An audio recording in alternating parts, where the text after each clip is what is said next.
Project नन्हे कली 25 साल से हमारे देश में लड़कियों की स्कूली शिक्षा में सहायता कर रही है। कक्षा 1 या 2 की बच्ची नन्ही कली बन जाती है, शामिल होती है प्रोग्राम में, और फिर जब तक वो 10वीं परीक्षा पास नहीं हो जाती वो हमारे साथ होती है। हर रोज हर नन्ही कली को ट्यूशन दिलवाया जाता है। हर साल उसे एक किट मिलता है जिसमें हम कोशिश करते हैं कि उसकी हर जरूरत पूरी हो। इस किट में पढ़ाई का सामग्री होता है और उसकी कुछ निजी जरूरतों का सामान भी होता है, जैसे अंडरगारमेंट, सैनिटरी नैपकिन्स वगैरह। इसके अलावा हर एक नन्ही कली के परिवार के साथ, उसके मोहल्ले के साथ, उसके गांव के लोगों के साथ हमारे प्रोजेक्ट टीम का बहुत गहरा संपर्क रहता है, जिसकी वजह से बालिका शिक्षा का मुद्दा हमेशा सबके ध्यान में रहता है। तो अभी तक 5 लाख लड़कियां नन्ही कली हो चुकी हैं, और 14 राज्यों में से।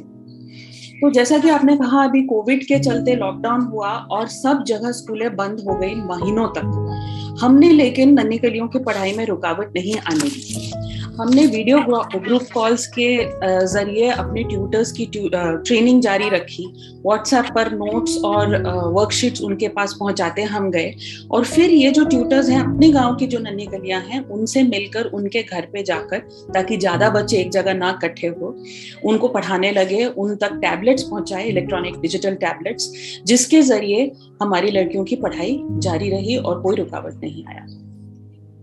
देखिए, चारों तरफ India and as well as abroad बहुत रिसर्च में पाया गया है कि जब एक लड़की पढ़ लेती है, हर हाई स्कूल के बाद, 10वीं के बाद, हर 1 साल ज्यादा अगर वो पढ़ती है, उसके फैमिली में income x number of dollars बढ़ जाता है। और आप सोच सकते हैं कि हर फैमिली की इनकम अगर बढ़ रही है तो नेशनल इकोनॉमी पे भी उसका इम्पैक्ट आएगा।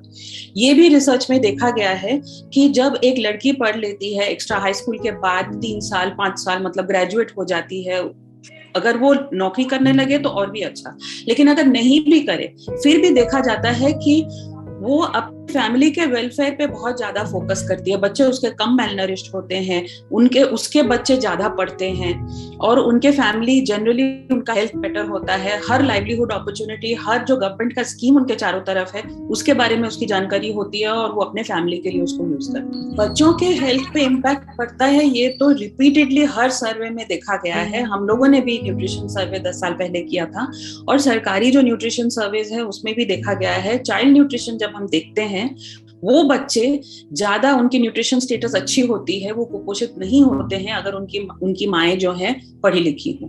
और with every year of education हम देखते हैं कि उनके बच्चों का स्टेटस बेटर होने की संभावना ज्यादा है।